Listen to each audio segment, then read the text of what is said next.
Okay, you ready to switch gears to your third big strategy? Let's go to the big one. Yeah, so this one, look, I'm not a fan of this one. I'm a fan of the strategy. I'm not a fan of sticking your money into where it's going to end up. But, some people want it because they just don't want to deal with anything. They want to shift it into neutral and just coast. Maybe they're at that point in their financial life, and, that's understandable. But tell us the strategy, or first outline the problem here, if you would, and then tell us the...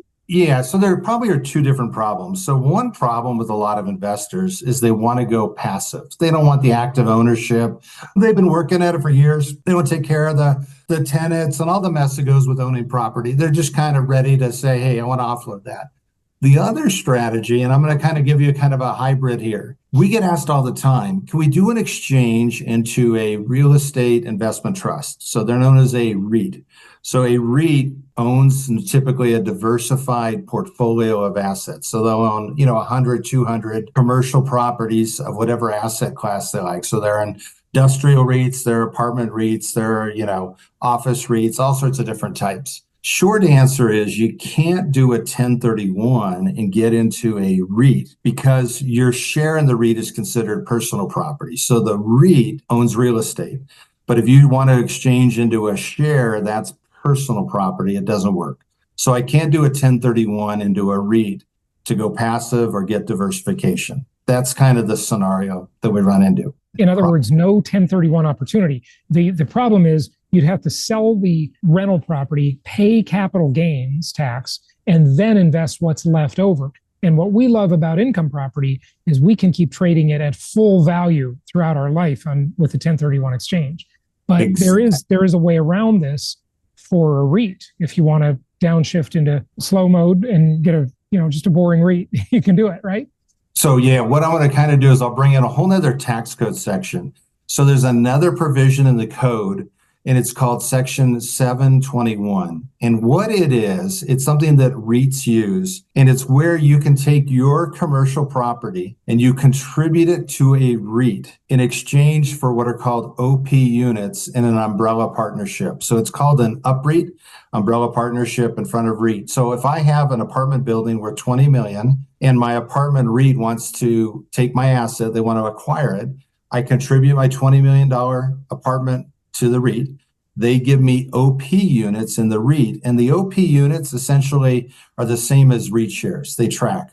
So this is something that's been in the code for a long time, but it only works for a really big commercial investor. You have to have an asset, a really good sized commercial property that a REIT wants to acquire. And a lot of investors don't have huge commercial assets, apartment buildings, shopping centers.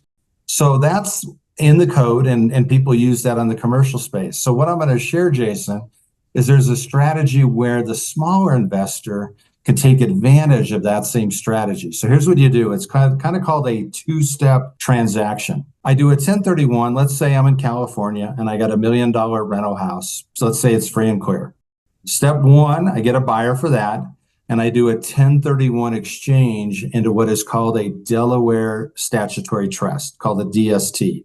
So now I'm in a new vehicle where I own a little beneficial interest with a bunch of other co-owners in this Delaware Statutory Trust. So that's step one. And those are fairly popular out there. There's a whole industry around DSTs and TICs.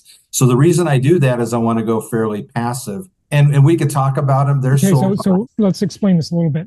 So yeah. I know that you're not a big fan of DSTs, which is the Delaware Statutory Trust, right?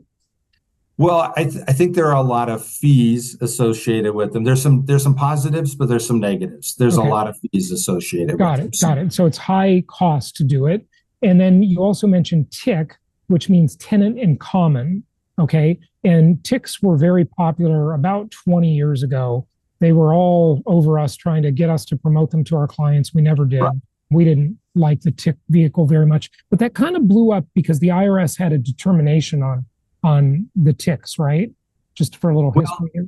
Well, the TICs kind of blew up because of the real estate downturn. A lot of them, unfortunately, were being promoted. So that's Revenue Procedure 2002-22 that supported that.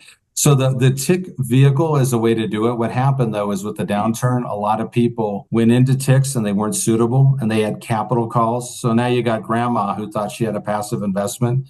getting a letter from her TIC sponsor saying she has to throw in 40,000 because they need to get a new tenant in there. And so a lot of them. And I'm so glad you mentioned that, because folks, look, we are not a fan of syndications, TICs, or these pooled money investments. And, a lot of people think, well, I don't like my rental properties because, I'm going to have to replace a water heater. That's like a capital call, right? And folks, you can get those in syndications too. I've had them. I've been the investor and I've had the capital call, and it's like, put in some more money or lose your investment, right? So what am I going to do? I'm going to throw in more money. It sucks, but TICs and all these sort of pooled investments like syndications, they get capital calls too, just like you get a repair bill or a vacancy. Yeah, Jason, I'm so glad you brought that up. So that's a really important point. These are marketed by the financial advisors as kind of, they call them coupon clippers or mailbox money, all these different terms, right? They talk about the yield coming in. And the reality is you're still buying a piece of real estate, and you buy real estate in a market, and some markets are going up, some go down. Sometimes you have tenants move out and you need to get a new tenant. So real estate it's variable. You and I know that, right? Yeah, it depends on the market and tenants. These are kind of promoted by the financial advisors saying, well, you'll just get this return of X, whatever. No, you won't. Nothing's guaranteed. Yeah, no, absolutely. And that would be something I would say. If you're looking at these, really look hard at the sponsor, look at their track record. Have they been around a long time? Have they gone full cycle? Or are they relatively new, just kind of promoting it? That's a big piece of it. And then also, obviously, you want to look at the asset. Do I like the market? Do I like the type of real estate I'm buying? Do I like my tenants and the leases? Or do they have rent escalators in the leases? You're going to get, and by the way, Jason, important to point out, these are only for accredited investors. So you have to be an accredited investor. So, your average starter investor may not have the net worth to get into these. So only a certain type. And the SEC considers them as a security, but they do qualify for a 1031 exchange. So you mentioned the TICs. A lot of these now are sold as DSTs, these Delaware Statutory Trusts. There are a couple TICs left. Pretty much the whole industry moved over to the DST structure. The reason is, with a TIC, you're limited to 35 co-owners. With the DST, I can have hundreds of co-owners. So if you're a sponsor and you want to raise more money, you want to be able to have more investors in your deal, right? Absolutely. Yeah. So that's why the DST is the better structure. You can pull in hundreds of people. You can do that. So there's a whole industry around this. Today, there are 64 different sponsors that are out there as of today. So you've got sponsors in all sorts of different, you got medical sponsors and retail and shopping center and multifamily. So there's quite a few of these that are out there. What is kind of an interesting play, and where I was going with it, is you can now do this two-step transaction. So I do a 1031 into a DST, and not all DSTs offer this, but there's now a growing group, probably 10 different companies in the country that offer this UPREIT option. So I stay there for, let's say, 2 to 3 years, and I'm in the DST, and then the sponsor or the REIT gives me an option to take my little narrow interest and do a 721 UPREIT for units in the REIT. So now I go from my DST interest and I do a 721 UPREIT and I get OP units in the REIT. So it's a way to get into REIT shares if that's where you want to go. If you want to explore this option, it does that. Now, there's some downsides to this. Once you've got a REIT share, you can't do a 1031 anymore. So if you sell, you're on the hook for all the capital gain taxes. But the big benefit of this is if I'm in one DST in one market, let's say I'm in Dallas, Texas, I've got one asset in Dallas. When I go into the REIT through the 721 UPREIT, I now get the REIT's portfolio. So now I've got 200 assets instead of my one property in Dallas. So some people like this as kind of an exit strategy. I get it. Some people use it maybe for estate planning. They don't want their kids to necessarily sell their investments. So they're in a REIT. The kids might hang on to it, or they want to get the passive income off of the REIT. So it's a growing part of the marketplace. Give you an idea, Jason, there's going to be this year something like $4 billion of equity that are going into these. So it's really the big growth market, part of the 1031 market right now. Is $4 billion considered a lot?